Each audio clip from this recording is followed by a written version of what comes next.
Welcome. Well, you're at home with Jim and Joy, and you are an important part of our EWTN family, and we certainly would love to hear from you. So send us an email with a question or a comment to jimandjoy@ewtn.com and check us out on Facebook. Well, the question for today's show is, what things can you do to build a healthy and lasting relationship with your in-laws? And we've had the pleasure of, we have 4 in-laws, children. You had my parents as in-laws.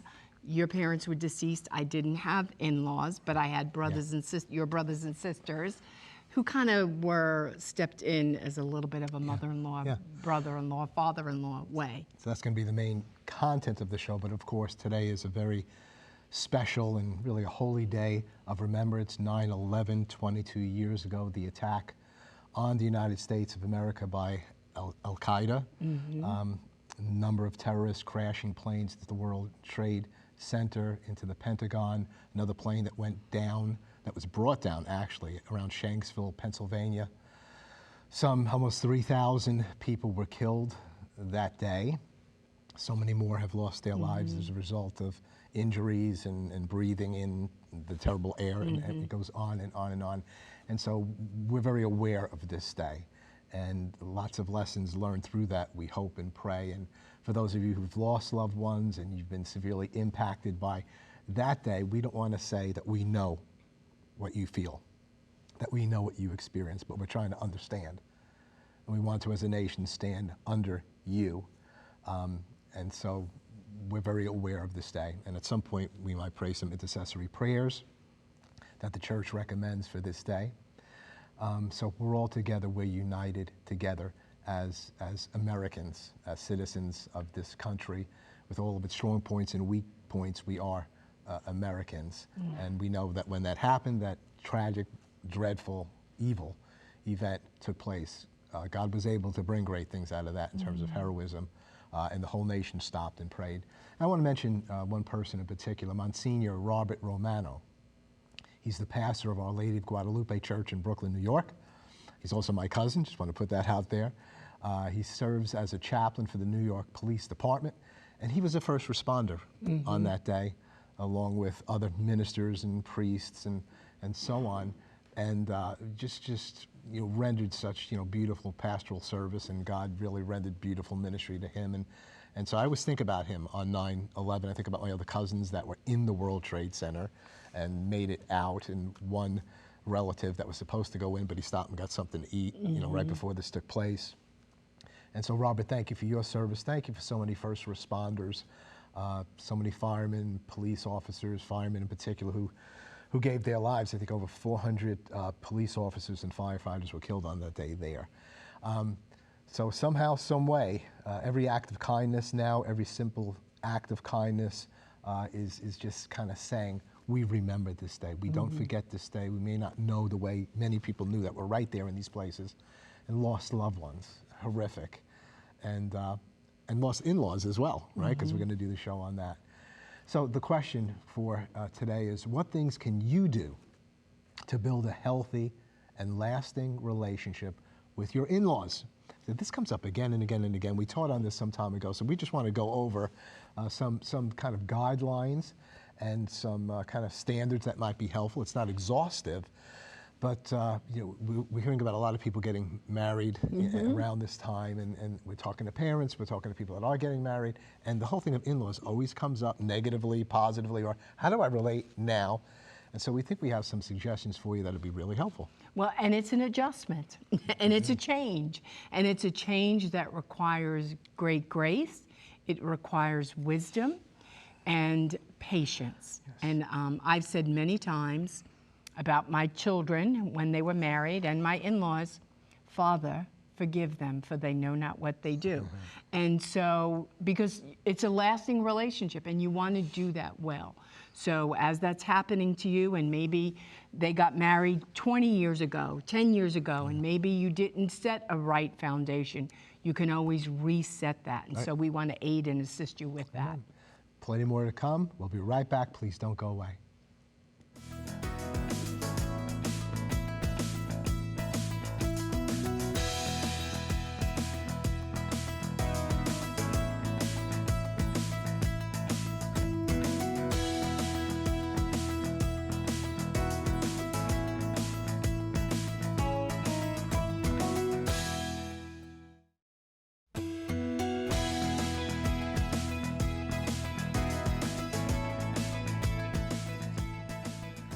Welcome back. Well, the question for our show today is, what things can you do to build a healthy and a lasting relationship with your in-laws?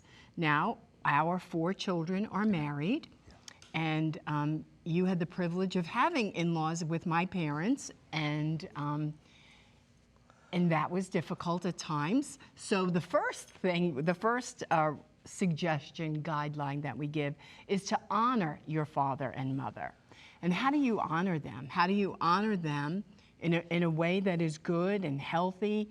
And because sometimes the parents might not be healthy.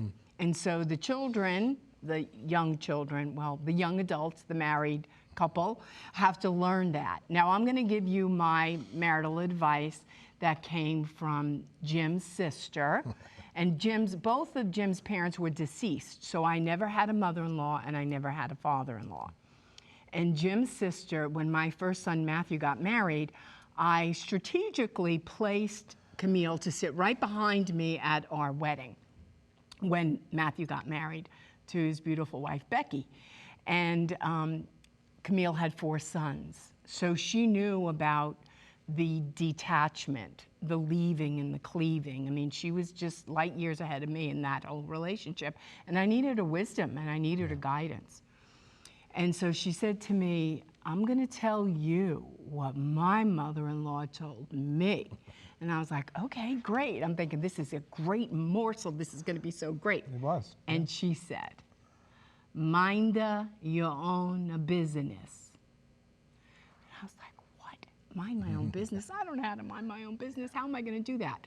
Well, when Matthew and Becky were at the altar and they got married, you were the best man, and there I stood in the pew all by myself, and because the twins were in the wedding, Wesley was in the wedding, and there I was, me with the band of angels that I needed. And my mother was next to me.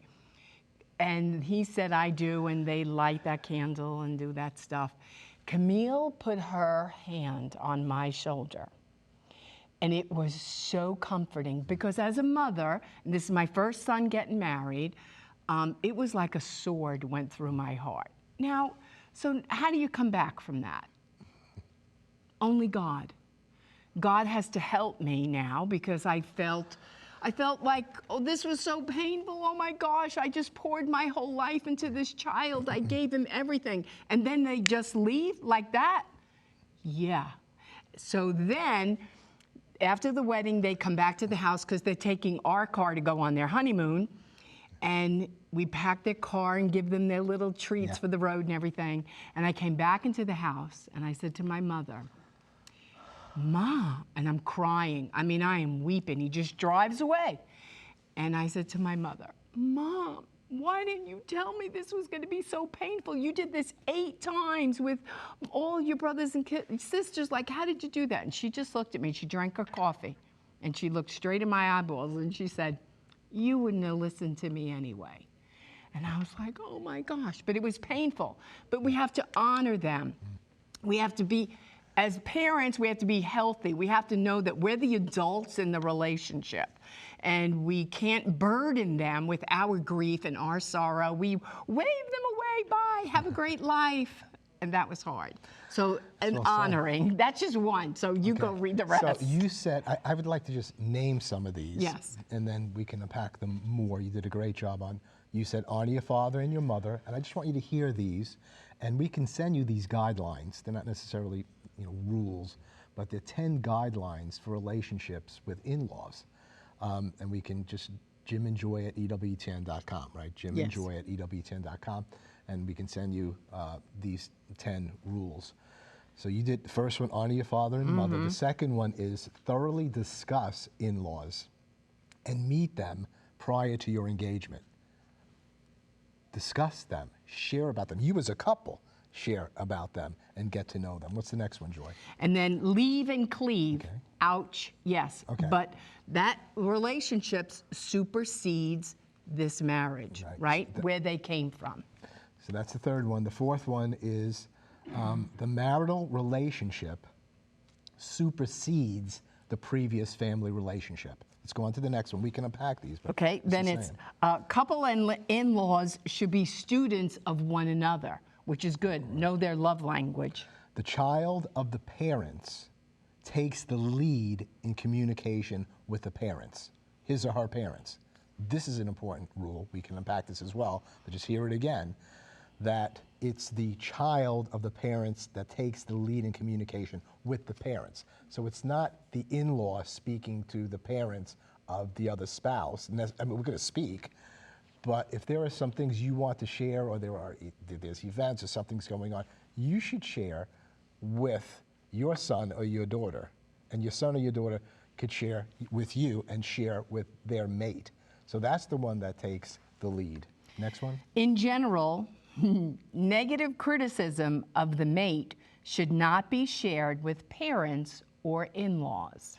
Again, in general, negative criticism of a mate should not be shared with parents and in-laws. In general, we can unpack that.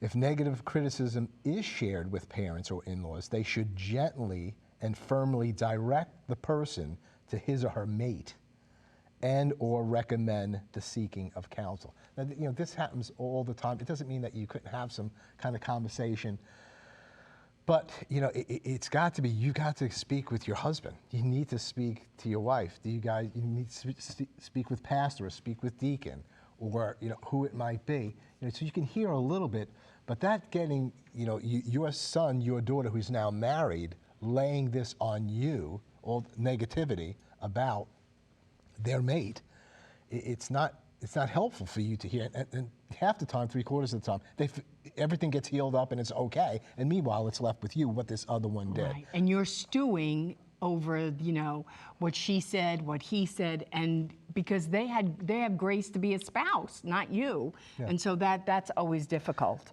So number 9 is take the in-laws into your heart and accept them as people on a journey, which is really important. And you'll see what God will do. He will give you great love for them. And number 10, there's great potential for relationships to grow and blossom as time goes by. So we're just kind of looking at the immediate thing that's going on, or how could they have suggested this to me or thought we would do this? Don't they understand that, you know, we have our family and so on? But, you know, time does go by, and there are circumstances and situations. There are grandchildren, and things can change. We want them to change. So, Joe, those are the 10 guidelines. You can just email us, and we can get them to you. But let's unpack any of these that you want to unpack, or any other stories that we have to tell. Well, we have a question, okay. So maybe we can address the question. It says, as a Catholic guy in my 40s, blessed with 4 amazing kids and a happy marriage, I'm navigating the intricacies of the in-laws relationship. My father and I sometimes clash despite the harmony at home. I'm concerned about how the tension might affect my kids. Any thoughts on resolving this while protecting them? Eager to hear your insights. And this is Justin from Seattle, Washington. Yeah. Well, yes, we've been saying through these, we have circumstances, we have situations that can be negative, and maybe there's a time at which you can share, but it's important for your wife to understand, because that should be the one that's sharing with your father. Yeah, so I don't know what the history is, and maybe sometimes you just have to have a conversation, because, you know, we go for a walk, we can have a conversation.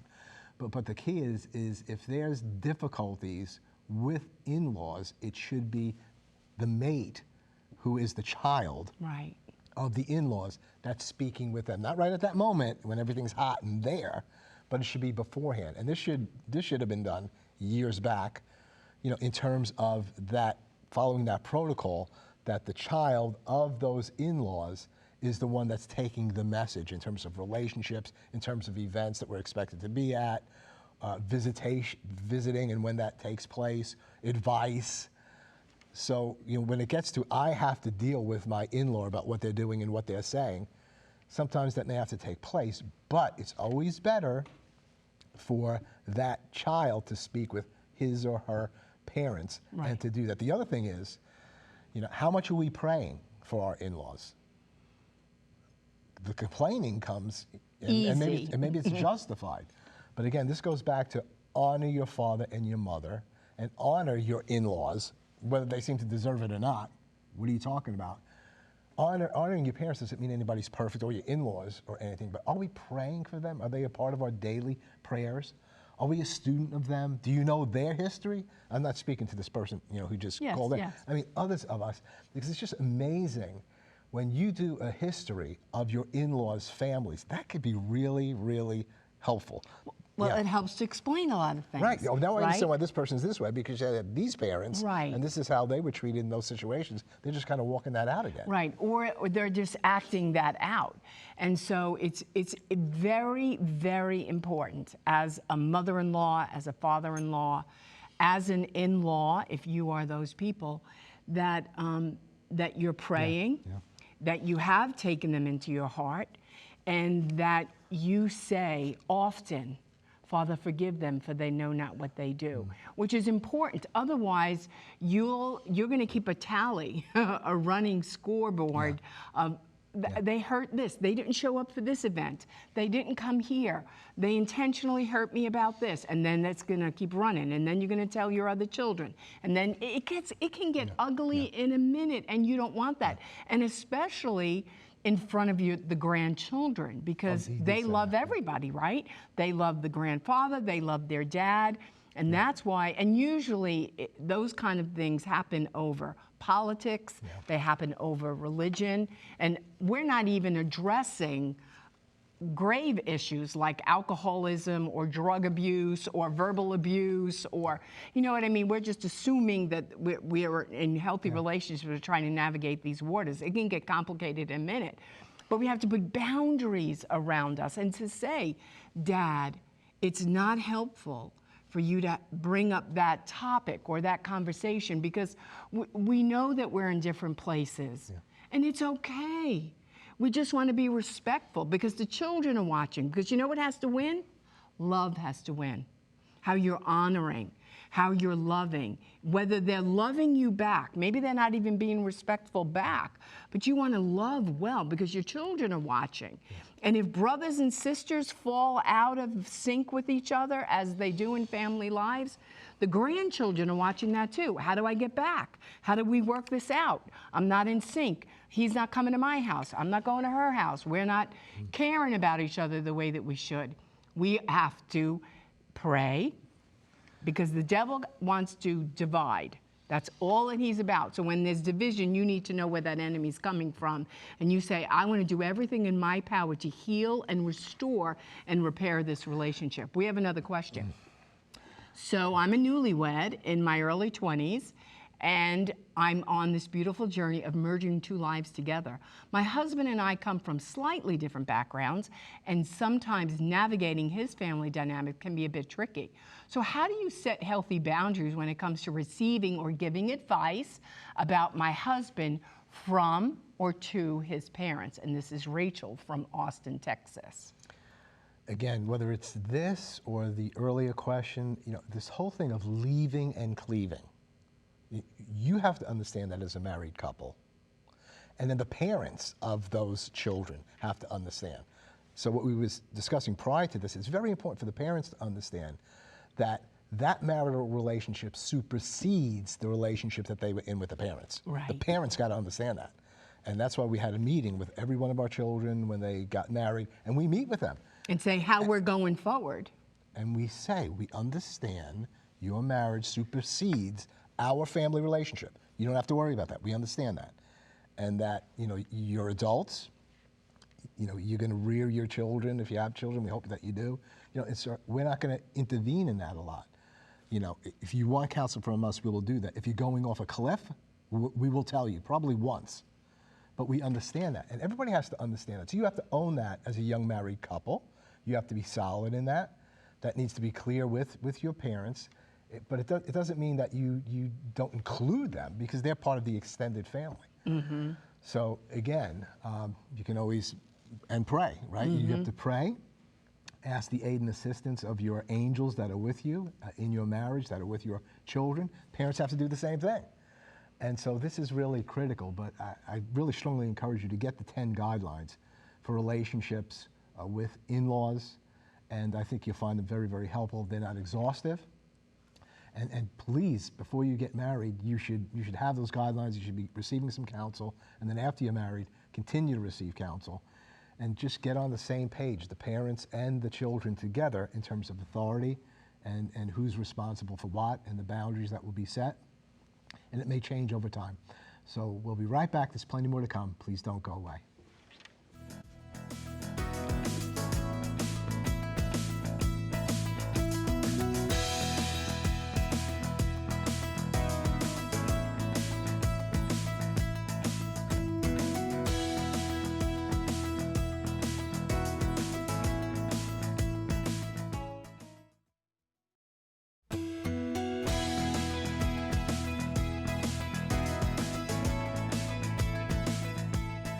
Welcome back. Well, we've been going over some in-law lessons. Remember, you can always go to jimandjoy@ewtn.com, and we will gladly send you a copy. But we as parents, as adults in the situation, we have to know that our children are just passing through us. They've been given to us for a time, and they've been made for another, or they're made for religious life, whether they'll be a priest or a sister, and that we have to pray, we have to love, we have to let them go, and we want to be the people that blow on the sails of their life. We want to make sure we're not the parents that are troubling their waters. They're trying to figure this out too. So with God's grace and mercy, we'll all do this better. And we're married 46 years, and we're still learning on this journey, so it's lots of fun. And we started off our time in remembrance of 9/11, all those who lost their lives, though, who were amazingly impacted, and you still are. We don't say we know, but we're trying to understand. I want to close this in prayer. The USCCB, the Catholic bishops, have written up intercessions for September 11th, and I wanted to pray some of these for those of you who've lost loved ones, who are hurting that day, lost loved ones, but even beyond that, just the terror, that we might know God's peace and have hope. For the church, that she may continue to provide care and healing for all, especially those affected by the attacks of September 11th, 2001, we pray to the Lord. For all the victims of violence and terrorism around the world, and for their families, that they may find comfort and peace, we pray to the Lord. For the safety of our servicemen and women abroad, for civil servants who protect us and keep us safe, and for all who live with war and violence, we pray to the Lord. For our leaders and for the leaders of nations, that they may work together to address the problems that provide fertile ground for the growth of terrorism, we pray to the Lord. For the ability to forgive, and for an end to all hatred, beginning in our own hearts, we pray to the Lord. Lord, hear our prayers. And so we're all together on this day. And here at EWTN, we always speak about our being family. Mother always spoke that. So in the joys and in the sorrows of your lives, of our lives, in all the darkness that is in this world, yet we have hope. We know that life, marriage, family, the gospel of Jesus Christ will have the final word. Oh God, bring the renewal to our church and bring awakening to our country and to the world, that we might live in accord and love you with all of our heart, soul, mind, and strength, and love our neighbors as ourselves. You're an important part of this family. You're never alone. You're always at home with Jim and Joy. Bye now.